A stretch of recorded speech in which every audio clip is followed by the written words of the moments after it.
की कुल जनसंख्या का 5वां भाग, अर्थात इंग्लैंड और फ्रांस की जनसंख्या के बराबर। परंतु इन लोगों की दशा दासों से भी गई थी। दासों के मालिक उन्हें छू तो लेते थे, परंतु हमें छूना भी पाप समझा।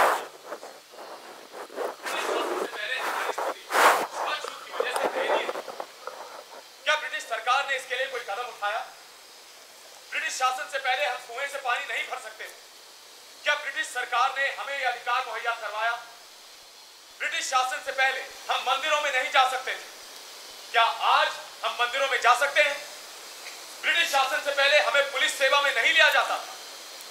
क्या ब्रिटिश सरकार अब हमें पुलिस सेवा में लेती है? इन सारे सवालों का जवाब हाँ में नहीं दिया जा सकता। हालांकि ब्रिटिश सरकार 150 वर्ष पूरे कर चुकी है, परंतु हमारे दुख दर्द दूर नहीं हुए। वे जैसे थे वैसे ही, उन्हें दूर नहीं किया गया। ऐसी सरकार किस काम की? यह सरकार इस बात को बखूबी जानती है कि पूंजीपति मजदूरों को पूरी उजरत नहीं देते। सरकार यह भी जानती है कि जमींदार किसानों का शोषण कर रहे हैं। सरकार यह भी जानती है कि अछूत शताब्दियों से सामाजिक कुरीतियों की चक्की में पिस रहे हैं, परंतु सरकार ने इस ओर बिल्कुल ध्यान नहीं दिया। क्या इसकी वजह यह है कि सरकार के पास कोई कानूनी अधिकार नहीं? वास्तव में यह बात नहीं। बात दरअसल यह है कि सामाजिक और आर्थिक बदलाव में सरकार इसलिए दखल नहीं देना चाहती क्योंकि उसे डर है कि उसका हस्तक्षेप कहीं उसके सामने प्रतिरोध न खड़ा कर। इसलिए हमें ऐसी सरकार चाहिए जिसमें शक्ति ऐसे लोगों के हाथ में हो जो देश के सर्वोत्तम हितों के प्रति बिना झिझक समर्पित हो सके। हमें ऐसी सरकार चाहिए जिसमें शक्ति की बागडोर ऐसे लोगों के हाथ में हो जो ये जानते हुए कि लोग कहां तक आज्ञा का अनुसरण करेंगे और कहां प्रतिरोध खड़ा करेंगे, समय की पुकार और न्याय की मांग के अनुरूप सामाजिक और आर्थिक ढांचे में परिवर्तन करने में तनिक भी ना घबराए। भारतीय समाज जाति पाति की एक सीढ़ी के समान है। डंडे के सबसे ऊपरी सिरे पर है ब्राह्मण, बीच में क्षत्रिय, उसके बाद वैश्य और सबसे नीचे शूद्र। इनका आदर और अनादर इसी क्रम में श्रेणी के अनुसार होता है। भारतीय समाज श्रेणीबद्ध जातियों का ऐसा समूह है जो समता और भ्रातृत्व को उपजने ही नहीं देता। हम इस नतीजे पर पहुंचे कि कोई दूसरा हमारी यातनाओं पर मरहम का लेप नहीं लगा सकता। जब तक हमारे पास राजनीतिक शक्ति नहीं आ जाती, तब तक हमारी यातनाओं का अंत भी नहीं। अत्यंत अफसोस है कि लंबे समय तक दलित वर्ग प्रतीक्षारत रहा, परंतु कोई करिश्मा सामने नहीं आ सकता।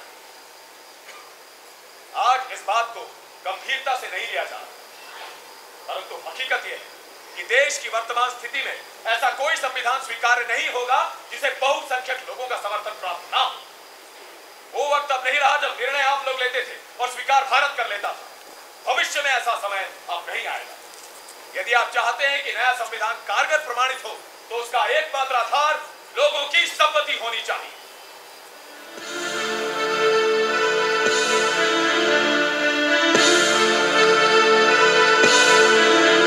हम लड़ेंगे साथी उदास मौसम के लिए, हम लड़ेंगे साथी गुलाम इच्छा के लिए। हम चुनेंगे साथी जिंदगी के टुकड़े, जिंदगी के टुकड़े, जिंदगी के टुकड़े। हम लड़ेंगे साथी, जब बंदूक ना हुई तब तलवार होगी, जब तलवार ना हुई लड़ने की लगन होगी। लड़ने का ढंग ना हुआ तो लड़ने की जरूरत होगी, लड़ने की जरूरत होगी।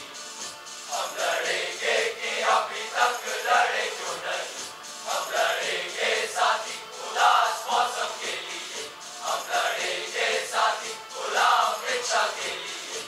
हम चुनेंगे साथी जिंदगी के टुकड़े, जिंदगी के टुकड़े, जिंदगी के टुकड़े।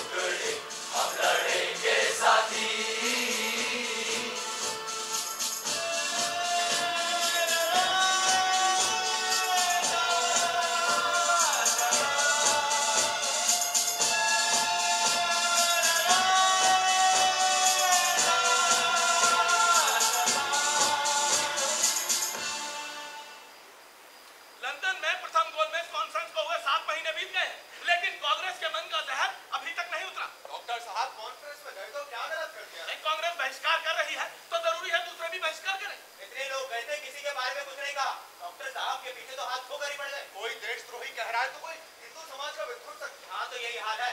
कांग्रेस जो कहे वो रीति है, जो कहे वही नीति है। वैसे तो गला फाड़ फाड़ कर दलित प्रेम का राग अलापते रहते हैं, लेकिन मंदिर प्रवेश के मुद्दे पर दुम दबा देते हैं। सब एक ही थैली के चट्टे बट्टे हैं। जी कांग्रेस अलग नहीं है, अंदर से वो भी वही है। जात छोड़ना आसान नहीं है। नासिक जिला कांग्रेस के अध्यक्ष ने मंदिर प्रवेश के मुद्दे पर खुलेआम सनातनियों का पक्ष किया है और कांग्रेस ने कराची अधिवेशन में तो प्रस्ताव भी रख दिया कि राष्ट्रीय सभा धार्मिक समस्याओं के बारे में तटस्थ रहेगी। मंदिर प्रवेश का वैध धार्मिक समस्या है। जो तटस्थता की बात करता है समझो वही सबसे बड़ा पक्षधर है। गांधी जी कह रहे हैं स्वतंत्रता प्राप्ति के बाद हम मंदिर प्रवेश आंदोलन अपने हाथ में ले लेंगे। कह रहे हैं कि मंदिर प्रवेश अन्यायमूलक है। लोग मानी तिलक भी इसी तरह की बातें कर रहे हैं। लेकिन कालाराम मंदिर खोलने के लिए अभी कोई तैयार नहीं हुआ। अंदर से सबकी यही मंशा है कि मंदिर अभी ना खुले। एक दिन हम दरवाजा खोल कर रहेंगे। कौन सा दरवाजा खोलने की बात कर रहे हो सदर? आप तो पसीने से नहाए हुए हैं। रमा ने कहा जलावन के लिए लकड़ी नहीं, एक लकड़ी चीरने लगा तो ऐसी गांठ निकल आई कि कटने का नाम ही नहीं ले रहे। लाइए उसे काट देते हैं। जोर लगाने के बाद फिर गांठ क्या, दरवाजा भी खुले। कालाराम मंदिर का मामला तो गर्माता जा रहा है डॉक्टर साहब। समय की राह पे जा रहे हैं कि पहले आजादी तब समाज सुधार। एक बार सरकारी वकील ने मुझसे एक मुकदमे के सिलसिले में पूछा था कि अभियुक्त को आप नाक पर दिखाई देने वाले धब्बे से पहचानते हैं कि चेहरे से? मैंने कहा अभियुक्त की नाक उसके चेहरे पर नहीं है।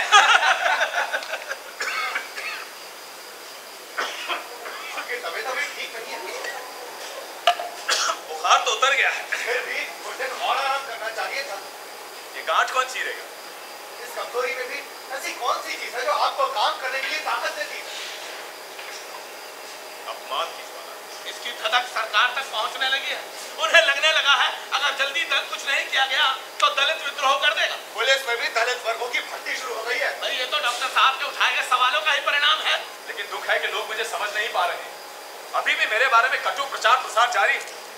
समझ में नहीं आता कि मैंने आखिर वहां ऐसा क्या कह दिया जिससे हिंदुओं और भारतीयों को शर्म महसूस हो। यदि आपको कोई कुछ कहता है तो ये उसका कुंठा मन है। कोई अगर ये कहता है कि आपको बहुसंख्यक जनता का समर्थन नहीं है तो आकर देखे कि जनता किसके साथ है।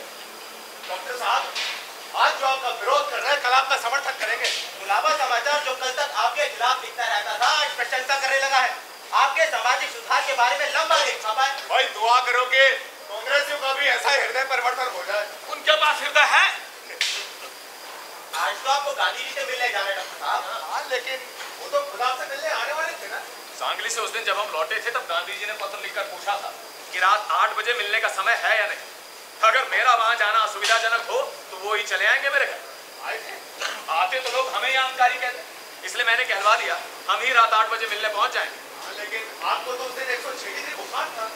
इसलिए खबर भिजवा दी थी कि बुखार खत्म होने पर मिलूंगा। गांधी जी आपसे क्यों मिलना चाहते हैं? दूसरे गोलमेज कॉन्फ्रेंस में डॉक्टर साहब का नाम फेडरल स्ट्रक्चर कमेटी में पहले नंबर पर है। पिछली बार तो गांधी जी गए नहीं थे, इस बार जा रहे हैं या नहीं? इसका खुलासा अभी नहीं किया है। फिर मिलने पर जोर क्यों दे रहे हैं? कहीं अस्पृश्यता की लड़ाई में हमारे साथ तो नहीं आ रहे? अस्पृश्यता के विरोध में गांधी जी कभी नहीं रहे। इस वक्त कांग्रेस में खलबली मची हुई है कि कहीं अछूतों की नेतागिरी हाथ से न निकल जाए। इसीलिए हमारी और मित्रता का हाथ बढ़ाना चाहती है। एक तरफ तो हाथ बढ़ाती, दूसरी ओर जब अहमदाबाद में दलित छात्रावास देखने गया तब काले झंडे दिखाती, मुर्दाबाद के नारे लगाती। न गांधी जी ने कांग्रेसियों को रोका, न उनकी भर्त्सना की। यही तो महीन राजनीति है। इस बार कांग्रेस गोलमेज कॉन्फ्रेंस में भाग लेने का पक्का मन बना चुकी है।